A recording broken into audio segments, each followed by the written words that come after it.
ውሾቹ ይጮሃሉ ግመሉ ግን ጉዞውን ቀጥሏል በማለት አረቦች እንደሚተርቱት እነ ፈረንሳውያን ነጋ ጠባ የግድያ ሙከራዎችን ቢፈጽሙበትም ቆራጡ ትራኦሬ ግን ጉዞውን ቀጥሏል። ትራኦሬ ፈረንሳይን የረታት የግድያ ሙከራዎቿን በማክሸፍ ብቻ ሳይሆን ጋዜጠኞቿንም ቁጭ አርጎ በማስተማር ነው። በአንድ ወቅት ትራኦሬ ላይ ሊሳለቅ ሞክሮ ትራኦሬ በጥበብ ምላሽ ሰጥቶ ያሳመነው ዝነኛው ፈረንሳዊ ጋዜጠኛ ጆን ማርክ ዴባህ ከትራኦሬ የተማርኩት በሚል ርዕስ በርካታ ጽሑፎችን ሰብስቦ አሳትሟል። እነዚህ ጽሑፎችን በመላው አውሮፓ በከፍተኛ ሁኔታ እየተነበቡ ነው። ትራኦሬ ከዚህ ባሻገር ለሀገሩ ጎንበስ ቀና ማለቱን እንደቀጠለ ነው። የትኛውም አይነት ሰልቫጅ ልብስና ጫማ ወደ ቡርኪና እንዳይገባ አግዷል። በሌላ በኩል ደግሞ ኤለን መስክ በርካታ ጥረቶችን ካደረገ በኋላ ከትራኦሬ ይሁንታን አግኝቶ ቡርኪናን በቴክኖሎጂ ለማጥለቅለቅ ዋጋዶጉ ገብቷል። በቡርኪና ባየው ነገር መደነቁንም ኤለን መስክ ተናግሯል።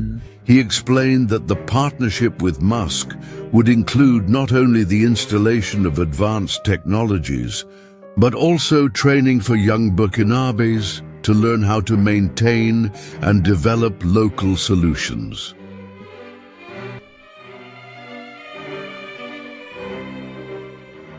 ሰላም በመላው ዓለም የምትገኙ ውድ የመሿለኪያ ቤተሰቦች፣ በዛሬው መሰናዷችን የአውሮፓ የመጽሐፍ ገበያን የተቆጣጠረውን ከትራኦሬ የተማርኩት የሚሉ ጽሑፎችን ስላሳተመው ፈረንሳዊ ጋዜጠኛና ለትራኦሬ ያለውን ክብር የገለጸው ኤለን መስክ ዋጋዶጉ ገብቶ ከትራኦሬ ጋር ስለፈጠሩ ስምምነት እናወጋችኋለን።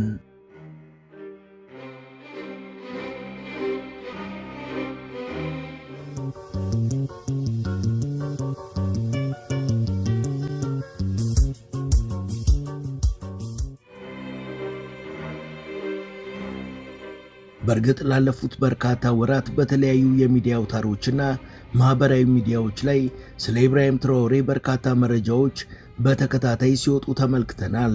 አንዳንድ ዘገባዎች በአካባቢ በቆዳ ቀለም ወይም በሀገራቸው ሀብት ላይ ተመስርተው አድሎ የተሞላባቸው ሆነው ቢቀርቡም ሁሉንም የሚያስማማው ግን ትራኦሬ ወደ መሪነት ከመጣ ጀምሮ በቡርኪና ፋሶ የተገበራቸው አዳዲስ ለውጦችና ያስገኛቸው ስኬቶች በተለይ በአፍሪካውያንና ከምዕራቡ ዓለም ውጭ ባሉ የዓለም ሀገራት ዘንድ ከፍተኛ አድናቆትና ግርምትን መፍጠሩ ነው። በተቃራኒው የምዕራባውያን ሚዲያዎች የቡርኪና ፋሶን ተጨባጭ ለውጥ በማጣጣል ትራኦሬን እንደ ዝና ፈላጊ ሰው አድርገው ለማቅረብ ይሞክራሉ። የሚዲያዎቹ አካሄድ ከታሪክና ከጥቅም ፍላጎቶች ጋር የተቆራኘ ቢሆንም ትራኦሬ ለመሰል ፕሮፓጋንዳዎች ትኩረት ሳይሰጥ በተግባር ላይ ያተኮረ በራስ የመተማመን አቋሙን አስጠብቆ መቀጠሉ ብዙዎችን አስገርሟል።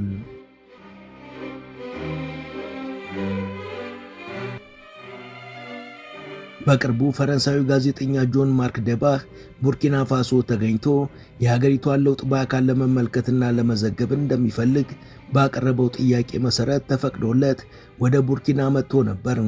ታዲያ ጋዜጠኛው በጉብኝቱ ወቅት ከትራኦሬ ጋር ቃለ መጠይቅ የማድረግ ዕድልን ሲያገኝ በአገሪቷ የሚታየውን ለውጥና የትራኦሬን ሚና በሚያጣጥል መልኩ ጥያቄ አቀረበ።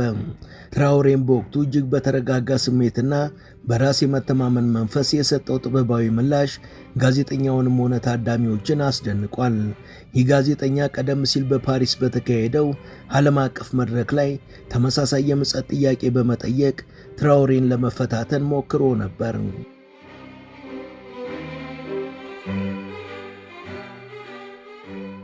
በዛም መድረክ ላይ የተገኘው ይሄ ጋዜጠኛም በምጸት ክቡር ፕሬዝዳንት፣ እዚህ ዝግጅት ላይ ብዙዎች የሉዓላዊነትንና ራስን የመቻል ትርክትን ያደንቃሉ። ነገር ግን እንደ ቡርኪና ፋሶ ያለች ድሃና አብዛኛው ፍላጎቷን በውጭ እርዳታ የምትሸፍን ሀገር እንዴት ራሷን ችላ ትቆማለች? በዚህ አጭር ጊዜ ውስጥ ራሷን ወደ መቻል ተሻግራለች ብለውስ እንዴት ይናገራሉ ብሎ ሲጠይቀው አዳራሹ በጸጥታ ተሞልቶ ሁሉም ወደ ትራኦሬ ፊቱን አዙሮ ምላሹን መጠበቅ ጀመረም። ብዙዎች ትራኦሬ በቁጣ ወይም በስሜታዊነት መልሱን ሊሰጠው ይችላል ብለው ገምተው ነበር። ነገር ግን ትራኦሬ እጅግ በተረጋጋ መንፈስ በራስ በመተማመን የተሞላ ፈገግታን እያሳየ የሚከተለውን ምላሽ ሰጠው። Pourquoi donner? Si les Russes veulent une mine, on a le code minier. Ils viennent s'intégrer dedans. አቶ ደባህ ለጥያቄ አመሰግናለሁ። መልሱን ከመመለሴ በፊት ግን አንድ ጥያቄ ልጠይቀ። ፈረንሳይ ለዘመናት ከቡርኪና ፋሶና ከመሰል ሀገራት የበዘበዘችው ሀብት ባይኖር ኖሮ አሁን ያለችበት ደረጃ ላይ ትደርስ ነበር ብለህ ታምናለህ? ፈረንሳይ በቡርኪና ፋሶ ቦታ ብትሆን ኖሮ ዓለም ይህን ትችትህን ያዳምጥ ነበር ብለህ ታስባለህ?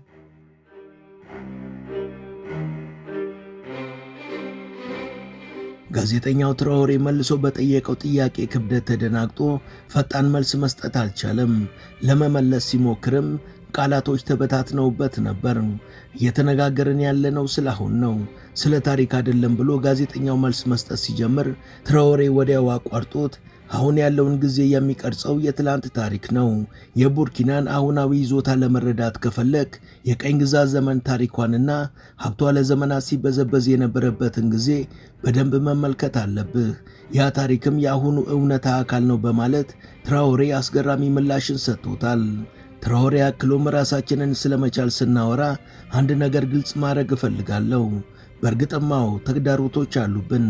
ነገር ግን ያደጉ ሀገራት ከረጅም ጊዜ በፊት ያጡትን ነገር እኛ አሁን አግኝተናል። ይህም የተሻለ ሕይወትና የተሻለ ሀገር ለመፍጠር ያለን ህልም፣ እንዲሁም ይህንን ህልም ለማሳካት በአንድነት መስራታችን ነው። እነዚህ ሁለት ነገሮች ደግሞ የሀገር ህልውና መሰረቶች ናቸው። እኛ ምጽዋት እየጠየቅን አይደለም፣ የራሳችንን ጎዳና በራሳችን እየገነባን ነው በማለት ምላሹን ሲሰጥም አዳራሹ በጭብጨባ ተናግቷል። ጋዜጠኛው በተሸነፈ ስሜት ውስጥ ሆኖ ሌላ ጥያቄ ለማንሳት ሲሞክርም የትራኦሬ ባልደረባ አቋርጦት ለሌሎች ዕድል እንስጥ በማለት ፊት ነስቶታል።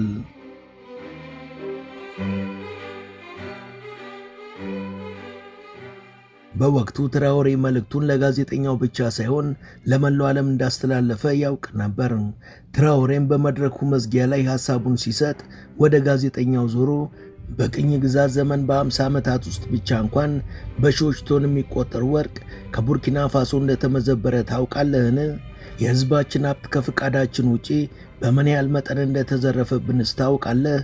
እነዚህን የእኛን ሀብቶች ንጉሶቻችሁ ግዛታቸውን ለመገንባት ተጠቅመውበታል።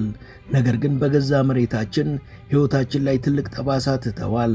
ከ50 ዓመታት በኋላም እኛ ያጣነውን ለማስመለስ የራሳችንን የወደፊት ጎዳና ለመገንባት በቁርጠኝነት እየሰራን ነው። እናንተ አደግን የምትሉ ሀገራትም ይህን ልታደንቁ እንጂ ልታጣጥሉም አይገባም በማለት ትራኦሬ ሲናገር አዳራሹ በድጋሚ በጭብጨባ ተሞልቷል። ጋዜጠኛውም ክቡር ፕሬዝዳንት ብዙ ሥራ እኮ አለ ብሎ ሲናገር ትራኦሬም ፈገግ ብሎ እውነት ነው፣ ሁልጊዜ ብዙ ሥራ አለ። ዋናው ነገር ግን እኛ ይህን ሥራ በክብርና በቁርጠኝነት መስራታችን ነው። ማንም ከውጭ መጥቶ እንዲያድነንም አንጠብቅም፣ ራሳችንን ነው እያዳነን ያለነው ብሎ ምላሹን ሲሰጠው ጋዜጠኛው መረታቱን አውቆ ሌላ ጥያቄ የለኝም፣ ለመልሶ ግን አመሰግናለሁ በማለት ሽንፈቱን በጸጋ ተቀብሏል።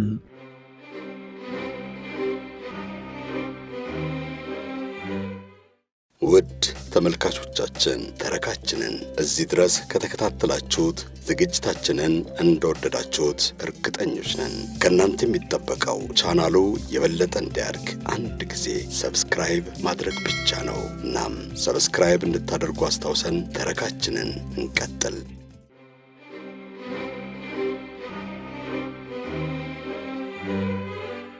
ይህ ቃለ ምልልስ በማህበራዊ ሚዲያዎች ላይ ሲለቀቅም በርካታ ጉዳዮችን አስነስቷል። በተለይ በመድረኩ ላይ ትራኦሬ የተናገረው የክብርን ኃይል በፍጹም አትናቅ የሚለው መልእክት የበረከቱ ሰዎችን በሰፊው አወያይቷል። በዚህ ዙሪያ ከሳምንታት በኋላ የተጠየቀው ትራኦሬም የሚከተለውን ምላሽ ሰጥቷል። Lui, il est humain. Notre ingratitude n'est pas transmissible à lui. Voilà comment ce monsieur voit l'Afrique, voit les Africains. Nous ne sommes pas des humains à ses yeux. ክብር ሁሌም ጠቃሚ ነው። በቅርቡ አፍሪካውያንና ሌሎችን የሚያሳትፍ የውይይት ፎረም ለማቋቋም አስቤያለሁ። እኛ መገንባት የምንፈልገው የሚያገናኝ ድልድይ እንጂ የሚለያይ ግንብ አይደለም። ከምንም በላይ ለሰዎችና ለሀገር ክብር ሊኖረን ይገባል። ሕፃናትን፣ ታዳጊዎችንና ተማሪዎችን ሳይቀር ማክበር አለብን።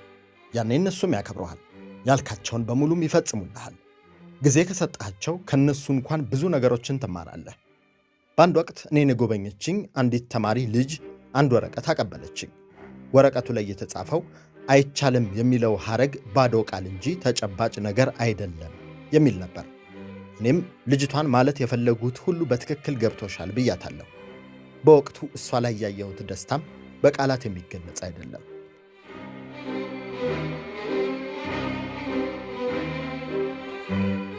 በትራኦሬ እርጋታ ብስለትና እውቀት ሲብሰለሰል የቆየው ጋዜጠኛው ጆን ማርክ ደባህም ከጥቂት ወራት በኋላ ከትራኦሬ የተማርኩት በሚል ርዕስ በርካታ ጽሑፎችን አወጣ። ወደ ቡርኪና ፋሶም ለመምጣት ጠይቆ ሲፈቀድለት እዛ ሄዶ ትራኦሬን ይቅርታ ጠየቀም። ትራኦሬ ግን አፍሪካውያን የምንፈልገው ይቅርታ ብቻ ሳይሆን ነፃ ውይይት፣ መከባበርና በቅን አእምሮ መደማመጥን ነው። በእኔ መርህ መሠረት አይቻልም የሚለው ተራ ቃል ነው። ክብር ግን ምርጫ ነው። እኛ የታሪክ ተጠቂዎች ሳንሆን መጪውን ጊዜ የምንገነባ አርክቴክቶች ነን። ከአፋችን የሚወጡት ቃላትም ለመጪው ትውልድ ተስፋ የሚሆኑ ድልድዮችን ወይም ተስፋ የሚያስቆርጡ ግድግዳዎችን መገንባት ይችላሉ። ሰዎች ደግሞ ከሁለት አንዱን የመምረጥ ነፃነት አላቸው ብሏል። ወደ መሪነት በመጣባቸው ባለፉት 2 ዓመት ከመንፈቅ ውስጥ ትራኦሬ በክብር የማይደራደር ራሱን ችሎ በመቆም የሚያምር መሪ መሆኑን በተግባር አሳይቷል። በቅርቡ ተግባራዊ ያደረገው ውሳኔም ይህን አቋሙን የበለጠ አጉልቶ የሚያሳይ ነው።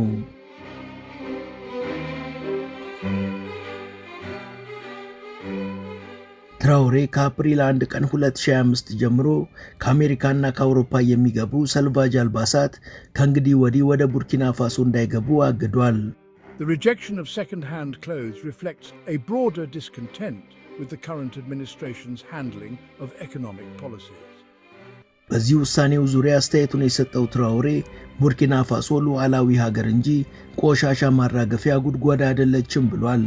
በእርግጥም ይህ የትራኦሬ ውሳኔ የሀገር ውስጥ የጨርቃጨርቅ ኢንዱስትሪን ለማጠንከር የሀገር በቀል ምርቶችን ለማስተዋወቅና ለሕዝቡ የማንነት ኩራትን ለመፍጠር ያለመ ነው።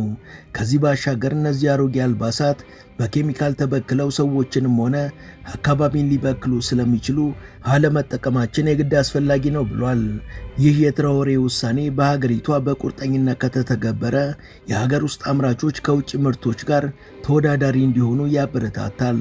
የጨርቃጨርቅ ኢንዱስትሪው ተስፋፍቶ በጥራትና በብዛት ማምረት እስኪቻል ድረስም ተግዳሮቶች መኖራቸው አይቀርም። ነገር ግን ያለ መስዋዕትነት የሚገኝ ለውጥ ስለሌለ ትራኦሬም ይህን ውሳኔውን ተግባራዊ ከማድረጉ በፊት ያለውን የሀገር ውስጥ አቅም በጥንቃቄ መርምሮና የረጅም ጊዜ ጥቅሞችን ከግምት ውስጥ አስገብቶ እንደሆነ የሀገሪቷ ሚዲያዎች ገልጸዋል።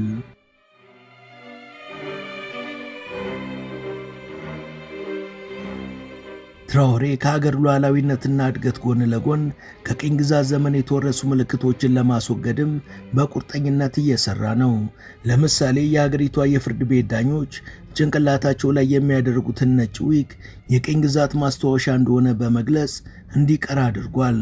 ይህ ውሳኔውም የማንነት ኩራትን ያስመለሰና የቡርኪና ሕዝብ በራሱ ባህልና ታሪክ እንዲኮራ የሚያደርግ ነው ተብሏል። ትራኦሬ እስካሁን ባሳየው ቁርጠኝነትም ከሀገር ውስጥ ብቻ ሳይሆን ከዓለም ማህበረሰብም አድናቆት እየጎረፈለት ነው። በተለይ ከአሜሪካ ህዝቦች እየመጡ ያሉ ያልተጠበቁ ድጋፎች ትራኦሬን አስገርመውታል። ታዋቂው ቢሊዮነር እና የቴስላ ባለቤት ኤለን መስክ ትራኦሬን ከሚያደንቁት መሃል አንዱ ነው። ኤለን መስክ ለትራኦሬ ያለውን አድናቆት የገለጸበትን መልእክትም በቪዲዮ አስተላልፏል።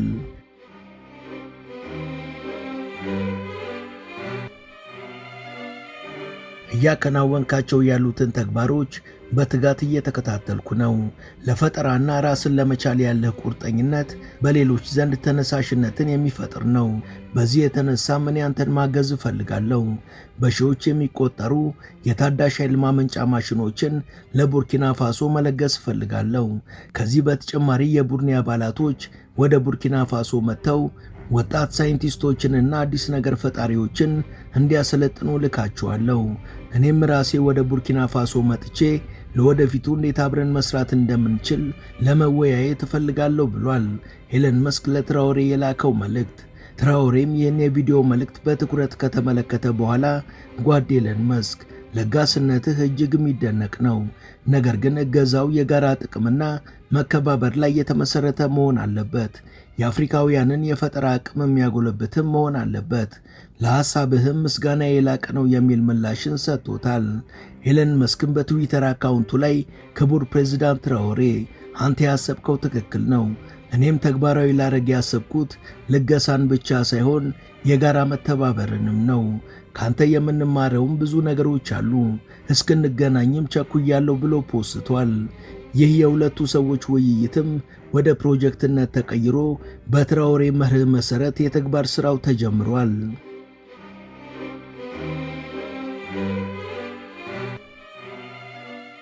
ኤለን መስክም ጊዜ ሳያጠፋ ወደ ቡርኪና ፋሶ ያቀና ሲሆን ዋጋዱጉ አየር ማረፊያ ሲደርስም ትራኦሬ ከተማሪዎችና ከተለያዩ የማህበረሰብ አባላት ጋር በመሆን ኤለን መስክን ተቀብሎታል። On the day scheduled for Musk's arrival, a crowd gathered at Ouagadougou Airport. Young scientists, farmers benefiting from clean energy programs, students and even children wearing T-shirts with the faces of Traoré and Musk side by side. በቤተ መንግስት በተዘጋጀው የግብዣ ስነ ስርዓት ላይም ኤለን መስክ ይህን ፕሮጀክት ሲንጀምር ብዙ ነገሮችን ልናሳካ እንደምንችል አስቤ ነበር። የላክናቸው ማቴሪያሎችም በአጭር ጊዜ ውስጥ ያመጡትን ለውጥ በአካል ስመለከት የተለየ ስሜት ተሰምቶኛል፣ እርግጠኛም ሆኛለሁ። ከዚህ በመነሳትም በቡርኪና ፋሶ ትልቅና ዘመናዊ የፈጠራ ማዕከልን ለመገንባት ወስኛለሁ።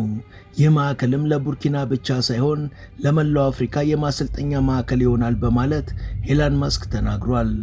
ትራኦሬ በበኩሉ ዛሬ የቴክኖሎጂ ግንባታችንን ብቻ ሳይሆን የህዝባችንን ጥንካሬ ለማሰብ ነው እዚህ የተገኘ ነው። ይህ ጅምራችንም ወደፊት ስኬታማ እንደሚሆን እምነቴ ነው ብሏል። በዝግጅቱ መጨረሻም ሁለቱ ግለሰቦች አንዲት ሕፃን ያበረከተችላቸውን ሻማ በጋራ አብርተዋል። ይህም የትብብርና የጋራ ተስፋ መጀመሩን አብሳሪ ነው ተብሏል። የትራኦሬ አመራር የቡርኪና ፋሶን ብቻ ሳይሆን የአፍሪካን ተስፋና ራስን የመቻል መንፈስ እያነቃቃ ነው። ከኤለን መስክ ጋር የተፈጠረው ትብብርም በሀገሪቷ የቴክኖሎጂና የፈጠራ ዘርፍ እንዲያድግ መንገድ ይከፍታል ተብሏል።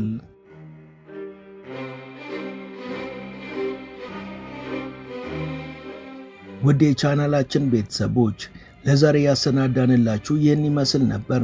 እስከ ዝግጅታችን ፍጻሜ አብራችሁን ስለነበራችሁ ከልብ እናመሰግናለን። በቀጣይ ቢሰሩ የምትሏቸውን ርዕሰ ጉዳዮች ብትጠቁሙን ደስ ብሎን እንቀበላለን። ቻናላችንን ሰብስክራይብ እና ላይክ ማድረግ አትርሱ እያልን ለዛሬ በዚሁ እንሰናበታለን። መልካም ጊዜ